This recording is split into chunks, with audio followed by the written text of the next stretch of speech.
VP. Sir ಹಾಗೂ ನೀವು ಇಬ್ರು ಸ್ನೇಹಿತರು ಸೇರ್ಕೊಂಡು ರವಿ ಸರ್ ಮಹಾಗುರುಗಳಿಗೆ ಏನೋ ಒಂದು ಸರ್ಪ್ರೈಸ್ ಇಟ್ಟಿದ್ದೀರಾ ಅನ್ನೋ ವಿಷಯ ನನಗೆ ಹಾಗೆ ತೇಲಿ ಬಂತು. ಏನ್ ವಿ.ಪಿ. ಸರ್? ಸರ್ ಒಂದಷ್ಟು ಕ್ವಶನ್ಸ್ ಇದೆ ಸರ್. Yes VP. ಸರ್. ಇದು ಅನೇಕ ಮಂದಿಯ ಒಂದು ಪ್ರಶ್ನೆ ನಮ್ಮ ಮೂಲಕ. ಮೊದಲನೇ ಪ್ರಶ್ನೆ ರವಿ ಸರ್ಗೆ. ಹಂಸಲೇಖ ಸರ್ ನಿಮ್ಮ ಈ ಕನಸಿನ ಲೋಕದಲ್ಲಿ ಸಂಗೀತ ನಿರ್ದೇಶಕನಾಗಿ ಬರಬೇಕು ಅನ್ನೋ ಆ ಒಂದು ಕ್ಷಣ ಯಾವುದು ಸರ್? ಹಂಸಲೇಖ ಅವರು ಮಡ್ರಾಸ್ ಚೆನ್ನೈ ಹೋಟೆಲಲ್ಲಿ ಸ್ವಾಗತ್ ಹೋಟೆಲಲ್ಲಿ ಗಿಟಾರ್ ಇಟ್ಕೊಂಡು ಯಾರೇ ನೀನು ಚೆಲುವೆ ಹಾಡು ಏನ್ ಸರ್ ಅದು ಹಾಡು ಹೇಳ್ಕೊಂಡು ಕೂತಿರೋರು. ಹಾಡು ತುಂಬಾ ಇಷ್ಟ ಆಯ್ತು. ಅಲ್ಲಿ ಇವರು ಮ್ಯೂಸಿಕ್ ಡೈರೆಕ್ಟರ್ ಮಾಡಬಹುದು ಅಂತ ಶುರು ಆಗಿದ್ದು ಫಸ್ಟ್ ಕ್ಷಣ ಇವ್ರಿಗೆ. ಒಂದ್ ದಿವಸ NS ರಾವ್ ಆಫೀಸಿಗೆ ಬರ್ತಾರೆ. ಬಂದ್ಬಿಟ್ಟು ಈ ಥರ ನಾನು ಬರಿತೀನಿ ಸರ್ ನಾನು ಕೇಳ್ತಾರೆ. ನಮ್ಮ ಫಾದರ್ ಉದಯ್ ಶಂಕರ್ನ ಕರೆಸಿ ನೀನು ಹೇಗಿದ್ರು ಬಿಸಿ ಇದೆಯಪ್ಪ, NS ರಾವ್ ಬರೀತಾನೆ, ಕಾಮಿಡಿ ಬರೀತಾನಂತೆ. ಸರಿ ಅವ್ರು ಪಾಪ ಧಾರಾಳವಾಗಿ ಒಪ್ಕೋತಾರೆ. ಅವ್ರು ಇವ್ರನ್ನ ಕರ್ಕೊಂಬರ್ತಾರೆ. ಇವ್ರಿಗೆ ಒಂದ್ ಹಾಡು ಕೊಡ್ತೀವಿ ಫಸ್ಟ್ ಬರೀ. ಇವ್ರು ಬರ್ದಿರೋ ಹಾಡನ್ನ ಶಂಕರ್ ಗಣೇಶ್ ಕೊಟ್ಟು ಅದೇ ಹಾಡನ್ನ ಟ್ಯೂನ್ ಮಾಡ್ತೀವಿ. ನೆಕ್ಸ್ಟ್ ಎಲ್ಲ ಹಾಡು ಇವರೇ ಬರೀತಾರೆ. ಸೊ ಇದು ಡೆಸ್ಟಿನಿ ಒಂದು ಜಾಗ ಮಾಡಿಕೊಡುತ್ತೆ ನಮಗೆ. ಆ ಥರ ಇವ್ರು ಬಂದು ನಮ್ಮನ್ನು ಸೇರ್ತಾರೆ. ಆಮೇಲೆ ಸಮಯ ಬೇಕು ನಮಗೆ. ಪ್ರೇಮ್ ಲೋಕ ಮಾಡೋ ಅಂಥ ಸಿನಿಮಾಗೆ ಒಬ್ಬ ಮ್ಯೂಸಿಕ್ ಗೊತ್ತಿರೋನು ಬೇಕು, ಲಿರಿಕ್ ರೈಟ್ರು ಬೇಕು. ಅದಿದ್ರೆ ಮಾತ್ರ ಪ್ರೇಮ್ ಲೋಕ ಸಾಧ್ಯ. ಯಾವುದು nothing is planned, journey is not at all planned. So ಆ ಥರ everything is a reason, destiny. ಇದಾಗಲೇ ಬೇಕಾಗಿತ್ತು, ಆಗಿದ್ದೀವಿ. ಎಲ್ಲ ಹ್ಯಾಪೆಂಡ್ ಅಷ್ಟೇ. ಯಾವುದಕ್ಕೂ ಹಿಂಗೆ ಗುರುತು ಹೇಳಿ ಪಟ್ಟ ಅಂತ ಹೇಳಕ್ಕಾಗಲ್ಲ. Thank you sir. ಹೇಳಿ ಸರ್ ನಿಮ್ಮ ಪ್ರಶ್ನೆ.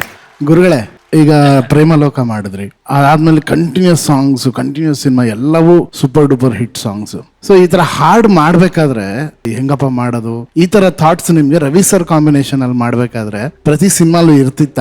ನನಗೆ ಮೊದಲನೇ ಸಾಂಗು ರೆಕಾರ್ಡ್ ಮಾಡಿದಾಗ, ಗೆಳೆಯರೇ ಸಾಂಗ್ ರೆಕಾರ್ಡ್ ಮಾಡಿದಾಗ ಫುಲ್ ನೋಟ್ಸು ಎಲ್ಲ ಇಟ್ಕೊಂಡಿದ್ದೆ ಹಾಲಲ್ಲಿ. ತುಂಬಾ ಪ್ರಿಪರೇಷನ್ ಆಗಿತ್ತು.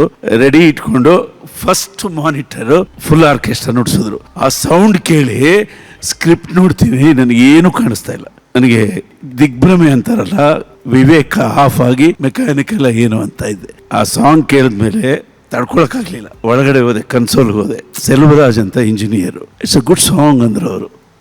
ಹೌಸ್ ದ ಅರೇಂಜ್ಮೆಂಟ್ಸ್ ಅಂದೆ.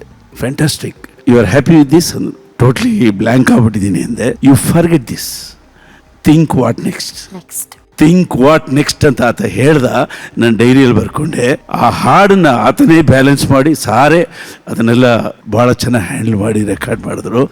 ಆ ವಾಟ್ ನೆಕ್ಸ್ಟ್ ಅಂತ ಆತ ಹೇಳಿದ್ನಲ್ಲ, ಬೆಂಗಳೂರು ಬಂದ್ಮೇಲೆ ಗೊತ್ತಾಯಿತು ದಾರ ಬೇಂದ್ರೆ ಅಜ್ಜ ಅದನ್ನು ಎಲ್ಲ ಕವಿಗಳಿಗೂ ಹೇಳಿದ್ದಾನೆ, ಮುಂದೇನ ಸಖಿ ಅಂತ. ಸೊ ಹಾಗಾಗಿ ಒಂದು 6.5 ವರ್ಷ ನನಗೆ ಚೆನ್ನಾಗಿ ಜ್ಞಾಪಕ ಇದೆ. ನಾವು ಹಿಂದೇನೂ ತಿರುಗಿ ನೋಡಲಿಲ್ಲ, ಮುಂದೆ ಬಗ್ಗೆನೂ ಯೋಚನೆ ಮಾಡಲಿಲ್ಲ. ವಾಟ್ ನೆಕ್ಸ್ಟ್, ವಾಟ್ ನೆಕ್ಸ್ಟ್, ಮುಂದೇನ ಸಖಿ, ಮುಂದೇನ ಸಖಿ ಅಂತ ಹೊರಟು ಬಂದ್ಬಿಟ್ವಿ. ನನಗೂ ಎಲ್ಲ ಹಾಡುಗಳು ಮುದ್ದಾಗಿದೆ, ಮಾತು ಚೆನ್ನಾಗಿದೆ, ಟ್ಯೂನ್ ಚೆನ್ನಾಗಿದೆ, ಮ್ಯೂಸಿಕಲ್ ಆಗಿದೆ. ಯಾಕೆಂದರೆ ನಮಗೆ ಗುರುಗಳು ಕಲಿಸಿದ್ದು ಎಲ್ಲ ಇಲ್ಲಿ ಉಪಯೋಗ ಬಂತು.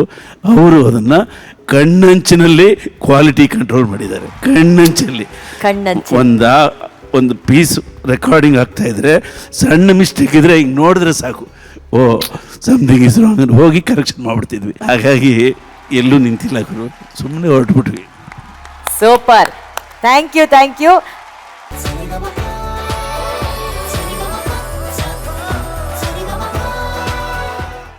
ಬಹುಶಃ ಇದು ಈ ಟೆಂಪೋ, ಈ ಸ್ಕೇಲು ನನಗೆ ಎಲ್.ಎನ್. ಶಾಸ್ತ್ರಿ ನೆನಪು ಮಾಡುತ್ತೆ. ಯಾಕಂದ್ರೆ ಕಂಪೋಸಿಂಗ್ ಅಲ್ಲಿ ಜೊತೆಲಿ ಇದ್ದಿದ್ದು, ನನ್ನ ಜೊತೆಯಲ್ಲಿ ಹತ್ತತ್ರ ಅವರು ಒಂದು 10-12 ವರ್ಷ ನನ್ನ ಜೊತೆ ಕೆಲಸ ಮಾಡಿದ್ದಾರೆ.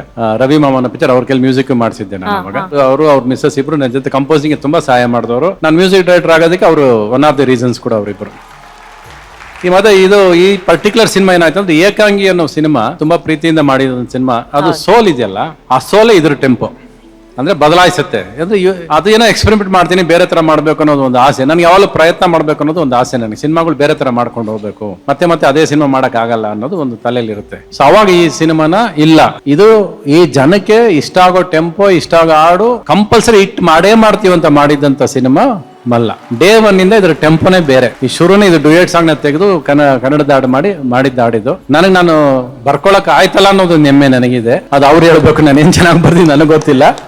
ನನಗೂ ಬರೆಯೋದು ಒಂದು ಹೆಮ್ಮೆ ನನಗಿದೆ. ಅದು ಈ ಸಿನಿಮಾ ಮತ್ತೆ ಒಂದು ರಾಮಚಿತ್ರ ಎದ್ದು ಬರೋದಕ್ಕೆ, ಮತ್ತೆ ಒಂದು ಟೆಂಪೋ ಬರೋದಕ್ಕೆ ಒಂದು ದಾರಿ ಮಾಡಿಕೊಟ್ಟಂತ ಸಿನಿಮಾ. ಇದು one of my favourite cinema. ಇವತ್ತು ನಮ್ಮ ಪ್ರೊಡ್ಯೂಸರ್ ರಾಮು ಕೂಡ ಇಲ್ಲ, ಅವ್ರನ್ನ ಕೂಡ ನೆನಪು ಮಾಡ್ಕೊಳ್ಳೋದಕ್ಕೆ ಒಂದು ಅವಕಾಶ ಸಿಕ್ತು. ಸಿನಿಮಾ ಮಾಡಕ್ ಬರುತ್ತಾ ಬರಲ್ವ ಅನ್ನೋ ಪ್ರಶ್ನೆ ಅಲ್ಲ, ಇಟ್ ಕೊಡ್ತೀನಿ ಅಂತ ಸಿನಿಮಾ ಮಾಡಿ ಹಿಟ್ ಮಾಡಿದಂತ ಸಿನಿಮಾ ಇದು. ಮಾಡಿ ಹಿಟ್ ಮಾಡೋದು ಬೇರೆ, ಇದು ಹಿಟ್ ಕೊಡ್ತೀನಿ ಅಂತ ಹೇಳ್ಬಿಟ್ಟು ಸಿನಿಮಾ ಮಾಡಿದೆ ನಾನು. ಅದೊಂದು ಖುಷಿ ಇದೆ ಈ ಪರ್ಟಿಕ್ಯುಲರ್ ಸಿನಿಮಾದಲ್ಲಿ. ಸೂಪರ್. ಚೆನ್ನಾಗಿ ಆಡಿದ್ರಿ ನೀವು. ಕೇಳಿ ಹೇಳಿದಿದೆ ಅದು ಶಾಸ್ತ್ರಿ. ಆಕ್ಚುಲಾಗಿ ನಾವು ಈ ಹಾಡ್ನ ಶಂಕರ್ ಮಾಧವನ್ ಕೇಳಿ ಕೂಡ ಆಡ್ಸಿದ್ದೆ ನಾನು. ಬಟ್ ಆಡ್ಸ್ಬಿಟ್ಟು ಕೊನೆಗೆ ಇಲ್ಲ ಎಲ್ ಶಾಸ್ತ್ರಿಗೆ ಕ್ರೆಡಿಟ್ ಕೊಡಬೇಕು, ಬೇಡ ಇದಂತ ಎಲ್ ಶಾಸ್ತ್ರಿಗೆ ಇಟ್ಕೊಂಡೆ ನಾನು. ಅದು ತೆಗೆದಾಕ್ಬಿಟ್ಟೆ ನಾನು, ಅದು ಅವ್ರಿಗೆ ಆ ಕ್ರೆಡಿಟ್ ಇರ್ಲಿ ಅಂತ. ವಿಪಿ ಸರ್, ರವಿ ಸರ್ಗೆ ಸಂಗೀತದ ಅಭಿರುಚಿ, ಸಾಹಿತ್ಯದ ಅಭಿರುಚಿ, ಅವರೇ ಸಾಹಿತ್ಯವನ್ನು ಬರೆಯುವಂತಹ ಹಾಗೂ ರಾಗ ಸಂಯೋಜನೆ ಮಾಡುವಂತಹ ಶಕ್ತಿ ಇರೋದ್ರಿಂದ ಎಂತೆಂಥ ಹಾಡುಗಳನ್ನ ಅವರ ಚಿತ್ರ ಮೂಲಕ ತಂದಿದ್ದಾರೆ ಅಂತ ನಾನು ಹೇಳ್ತೇನೆ. ಹಾಗಾಗಿ ಆ combination Hamsalekha sir Ravi sir combination ಇಷ್ಟೊಳ್ಳೊಳ್ಳೆ ಹಾಡುಗಳು ಬಂದಿದೆ ಅಂದ್ರೆ ಚಿತ್ರದ ಮೇಲೆ ಹಂಸಲೇಖ ಸರ್ಗಿರುವ ಒಲವು, ಸಾಹಿತ್ಯ ಸಂಗೀತದ ಮೇಲೆ ರವಿ ಸರ್ಗಿರೋ ಒಲವು, ಆ ಎರಡು ಶಕ್ತಿಗಳು ಸೇರಿದಾಗ ಅದ್ಭುತವಾದ ಹಾಡುಗಳು. ಬಟ್ ಈ ಹಾಡು ವಿಶೇಷವಾಗಿ ರವಿ ಸರೇ ಕಂಪೋಸ್ ಮಾಡಿ ಅವರೇ ಖುದ್ದಾಗಿ ಬರೆದಂತ ಹಾಡನ್ನ ಅಶ್ವಿನ್ ಅವರೇ ಬಹಳ ಚೆನ್ನಾಗಿ ಪ್ರಸ್ತುತಪಡಿಸಿದ್ದೀರಾ. Thank you sir. Very nice. Thank you sir. Thank you sir. Arjun sir, Ashwin ವೇದಿಕೆ ಮೇಲೆ ಬಂದ್ಮೇಲೆಲ್ಲ ಅದು ಏನೇ ಇರಲಿ ಹಾಡು, ಅದರಲ್ಲಿ ಇವರು ಇನ್ನೊಂದು ಲೆವೆಲ್ ಆಫ್ ಅದೇನ್ ಹೇಳ್ತಾರ ಭಾರನ ತಗೊಳ್ಳೋದು, ನೆಕ್ಸ್ಟ್ ಲೆವೆಲ್ ತಗೊಂಡೋಗಿ ಹಾಡ್ತೀನಿ ಅನ್ನೋದು. ಈ ಹಾಡಲ್ಲಿ ಇಷ್ಟೊಂದು ಚೇಂಜಸ್ ನಾನು ಎಕ್ಸ್ಪೆಕ್ಟ್ ಮಾಡಿಲ್ಲ ಅಶ್ವಿನ್. ಸೊ ಆ ಸ್ಟ್ರೇಟ್ ನೋಟ್ಸ್ ನಲ್ಲೆಲ್ಲ ಸಂಗತಿಗಳು ತರಬಹುದು ಅನ್ನೋದು ನೀವು ಹಾಡಿದಾಗ ಇಟ್ ವಾಸ್ ರಿಯಲಿ ಕ್ರಿಯೇಟಿವ್. ಚೆನ್ನಾಗಿತ್ತು, ನಿಜವಲ್ಲೂ ಥ್ಯಾಂಕ್ ಯು ಚೆನ್ನಾಗಿತ್ತು. ಸರ್. Thank you sir. ನಾನು ರವಿ ಸರ್ ನಿಮ್ಮ ಹತ್ರ ಕೆಲಸ ಮಾಡಿದಂತ ಎಲೆಕ್ಟ್ರಾನಿಕ್ ಮ್ಯೂಸಿಷಿಯನ್ಸ್, ಪ್ರೋಗ್ರಾಮರ್ಸ್ ಬಹಳ ಸತಿ ನನಗೆ ಕೆಲವು ವಿಚಾರಗಳು ಹೇಳ್ತಿದ್ರು ಸರ್. ಅಂದ್ರೆ ಸರ್ ಮ್ಯೂಸಿಕ್ ಮಾಡ್ಬೇಕಾದ್ರೆ ಅವ್ರಿಗೆ ಏನಾದ್ರು ಒಂದು ಸೌಂಡ್ ಇಡ್ಸಿದ್ರೆ ಈ ಸೌಂಡ್ ಈ ತರ ಕ್ರಿಯೇಟ್ ಮಾಡ್ಬೇಕು ಅಂತ ಕೇಳೋ ಮ್ಯೂಸಿಷಿಯನ್ಸ್ ನಮ್ಮ ಹತ್ರ ಆ ಸ್ಯಾಂಪಲ್ ಇಲ್ಲ ಸರ್, ಆ sample we have to get it from this country ಹಂಗೆ ಹೇಳಿದ್ರೆ 2 days ಅಲ್ಲ ಸ್ಯಾಂಪಲ್ ಇರೋದಂತೆ. ಅದು ಬೇಕಂದ್ರೆ ಅದು ಬೇಕು, ಅದು ಎಲ್ಲಾರು ಇರ್ಲಿ ಜಗತ್ತಲ್ಲಿ, ಇದು ಎಲ್ಲಿ ಸಿಗುತ್ತೆ, ಇದು ಇಲ್ಲಿ ಇರಬೇಕು. ನನಗೆ ಬಹಳ ಜನ ಚೆನ್ನೈಲಿ ಮ್ಯೂಸಿಷಿಯನ್ಸ್ ನಿಮ್ ಜೊತೆ ಕೆಲಸ ಮಾಡೋರು ಈಗಲೂ ಮಾತಾಡ್ತಾರೆ ಸರ್ ನಿಮ್ ಪ್ಯಾಷನ್ ಬಗ್ಗೆ.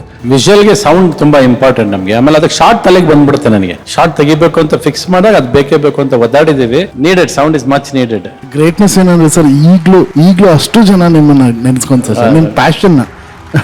ಅವ್ರಿಗೆ ಮ್ಯೂಸಿಕ್ದು ಇಮ್ಯಾಜಿನೇಷನ್ ಜಾಸ್ತಿ. ಆಕ್ಚುಲಿ ಕ್ರಿಯೇಟಿವಿಟಿಗೆ ಬೇಕಾಗಿರೋದೇ first imagination, not technical stuff. Imagination ಇದ್ರೆ ಎಲ್ಲವೂ ಹೊಸ್ತಾಗಿರುತ್ತೆ. Sir you are great sir.